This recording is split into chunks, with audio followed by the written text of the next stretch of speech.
If you're experiencing a thumb pain right here on the side, every single time you open or your thumb, sometimes you're holding something and you hurt right here on the side of your thumb. Maybe you're twisting something open and the pain is really sharp and it hurts, makes you almost want to drop things. Well, you might actually have Quervains tendinitis. Let me explain. My name is Huang. I'm an occupational therapist and certified hand therapist.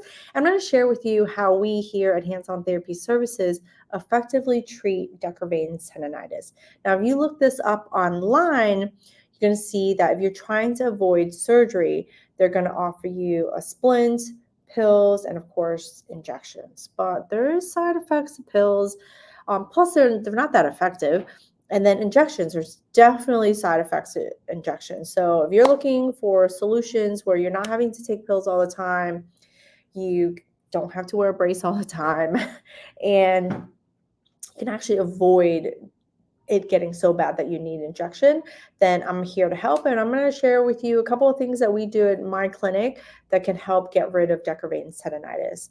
So Quervains tendinitis means specifically there's an inflammation of the tendon at a very particular spot, right? So if you go to open your thumb, you're going to see this big long tendon. It's not there. It's actually right next to it, right? And if you feel there's like a little bone right here, well, we have some other tendons, the tendons that open your thumb, they pass right here. And because they pass right here, every single time you do anything with your thumb and your wrist, you can cause yourself some pain. And once you cause yourself some pain and you keep causing it over and over and it keeps rubbing and rubbing and rubbing, through that friction, you get an itis, a tendinitis, right? And again, everyone's going to want to throw you into a splint. The doctors give it away like candy. You can order it on Amazon. So you can definitely order the splint on Amazon. Here is the kicker. I always see this in my clinic, and that's why I'm pointing it out to you. You want to wear the right splint, because if you're wearing the wrong splint, it's not really going to help you that much, right?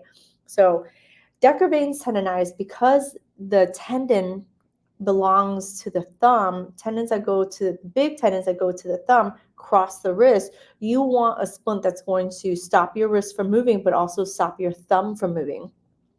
And that splint is called a thumb spica splint. So if you go to the drugstore, you order anything on Amazon, then you want to make sure you get something that stops your wrist from moving, but also stops your thumb from moving. But you don't want your whole thumb to stop from moving. You just want this part of your thumb to stop from moving. And sometimes, of course, you have to control this one. You want to leave the tip open. If you get a thumb splint that is wrong, like it's too long and it covers all the way your thumb, you're not going to be able to move your thumb. One, you can't use your hand because thumb does 50% of the work of your hand. But two, when you close up too many joints, you're going to develop other problems. So please don't do that. So you want to make sure that it allows the little tip of your thumb to be free. If you get a splint that's too small and it allows your wrist to move, then you're not doing anything either, because the tendon crosses and it causes you to rub and rub, and it won't stop you from that tendinitis or getting rid of that tendinitis. If you wear just a wrist support splint that stops your wrist from moving but lets your thumb move, you're also not doing it a service, and you're just wearing a splint for nothing. And then you're going to think, well, therapy doesn't help, or I need the injection and surgery. It might just because you might be in the wrong splint. Now, there is a timeline to that splint as well. So you want to make sure that you wear it only when you have excruciating pain.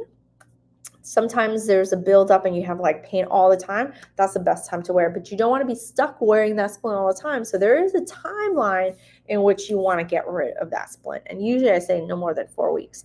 If you're wearing it for more than 4 weeks, please go find an occupational therapist or a certified hand therapist who specializes in helping you get rid of tendinitis like this without injections and surgery, okay?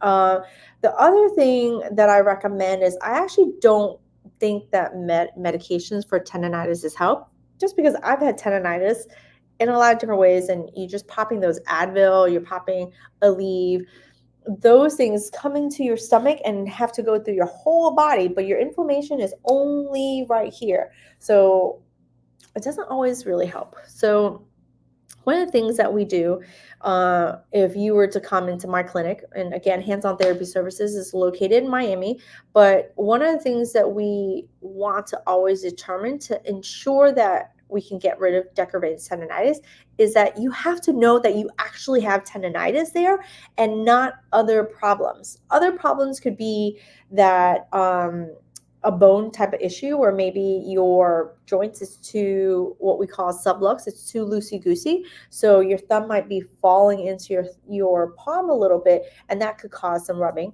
Some other things, some other structures right around here is actually called, it's a nerve. So if you have pain, but you also have numbness, then you probably don't have Quervains tendinitis, and you might have some other problem. And so if you're just wearing the splint and the splint doesn't help you, and you have numbness, like, you might not have Quervains tendinitis. And if you're treating it incorrectly, then you're not going to get rid of it, right? So one of the first things is really know that you have it, and it might just require you to go visit a therapist, an occupational therapist or a certified hand therapist, and really help you evaluate, like, do I really have Quervains tendinitis? And then what can I do based off of my lifestyle, right? Where I've seen most Quervains tendinitis can be in people who are very loosey-goosey. Like, I'm very loosey-goosey. Look at my thumb. I can touch my thumb to my palm. I'm not going to show you that because that's not good for me.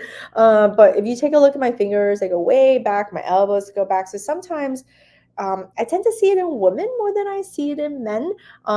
Sometimes we tend to be loosey-goosey. This often can happen if you're pregnant.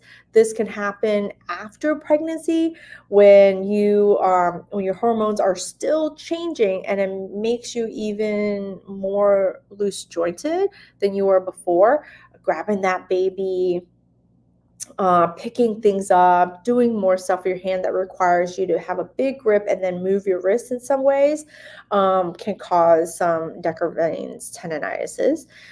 So yeah, you can use a splint. Second best thing to that is you can do some massage. So here's how I do it. So you might see, like, oh, people just rubbing it, but sometimes that can cause more friction, right? So you can put a little bit of cream, and usually I say, okay, if I massage it this way, if you close your eyes, I massage it this way. Does that feel good? If I massage it this way, does that feel good? So you go in the direction that feels the best to, like, loosen up the skin and any kind of adhesions that you might have. So scar forms underneath, even if you don't see it, even if there's no cut. But if you have inflammation, then that inflammation causes some scarring, and then your tendons don't move as well. So I tend to, instead of stretching it, which causes more friction, I actually put my thumb in a very relaxed position, and you can actually just rest it on the table. So I'll just rest it like this, and that way it's going to put it in a shortened position. And then I will go and I can massage in one direction, or I can massage in the other direction. Okay, so I'm going to show you over here on this, like, I'm resting my hand on the table, and you don't have to, like, put a lot of weight on the table. You just relax it on the table, and then you can massage in one direction or the other direction. So whichever direction feels good to you, that's the direction you want to massage. It will help to loosen up some of the adhesions that are inside, actually in both directions. The other thing that you could do is go in a cross position. So if the tendons are up and down this way, you can go across it like this, or you can go across it like this. So whichever direction feels good, right? So that's one. That's the second thing that you can do is, it's called self massage, right? But the directionality and how you do it can really help you. This is what I often see. I often see people, like, freaking going ham on it, being too aggressive. Well, that can cause you more swelling and more adhesion. So just go nice and easy. Don't beat the shit out of it. It will get better. You just want to be, how do you call, how you treat it is how you can be effective in your treatment, right? So you don't have to be aggressive. You don't have to pull and push on it. Sometimes easy is better than, going ham on something, right? So that's number 2 way of making sure that you can help to reduce some of the pain and swelling. The other thing that I do, it's a little bit more technical, but I'm still going to show it to you, is if you are very loose jointed, Sometimes the muscles down here get really tight. And so if your thumb falls into your palm, which is just kind of natural sometimes because that's how we use our hands, the muscles here get really tight and then put a lot of strain here. So one thing I like to do is I like to take one thumb, put it under the other, and here's the one bone. So I'll show you. Here is one bone. It ends right here, ends right here, right? So this bone is called your metacarpal. And what I like to do is I like to tuck the thumb almost like a crisscross like this, right? Get my thumb underneath and I just relax your hand and I just lift that bone backwards. Huh. And then I sit like this. I look like I'm just sitting and holding my hand, doing some yoga move. It's not. I'm actually just lifting that bone and putting it back into its socket a little bit. And if that feels relieving, then you just want to hang out there like that, right?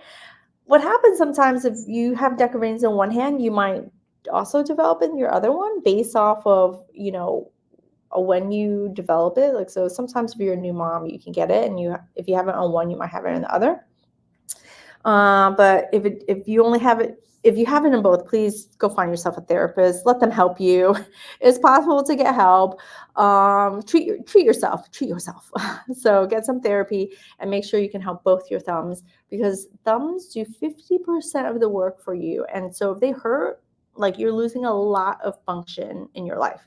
But this is another one. So this is called, just call it manual therapy, right? So just you see how my joint, I'm so loosey-goosey, you can see how it shifts right in its bone. So I do that, and oh my God, that feels so good, because my thumb is sort of like right on the belly of my thumb muscles, and it feels really good.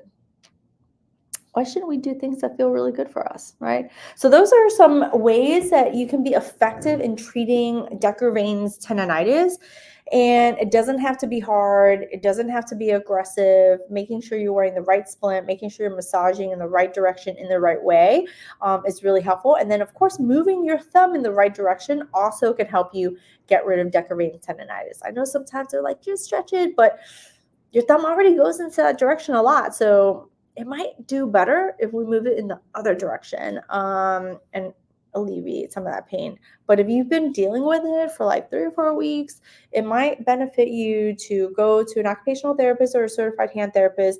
Make sure they take a whole look at your arm and make sure it really is Quervains tendinitis, because you can avoid having to take pills, getting injections, and worse, waiting for it to be so bad that you need to have surgery, and then what if it doesn't help? So, and then you have to do therapy anyway after that. So there is help available to you. It's just up to you to make sure you get it. So my name is Huang. I'm an occupational therapist and certified hand therapist. If this video has helped you or you have other questions, leave them in the comment below, and I want to make more videos like this to help you make decisions about what you can do to take care of your body and be more active. All right, until next time, peace out. Thank you.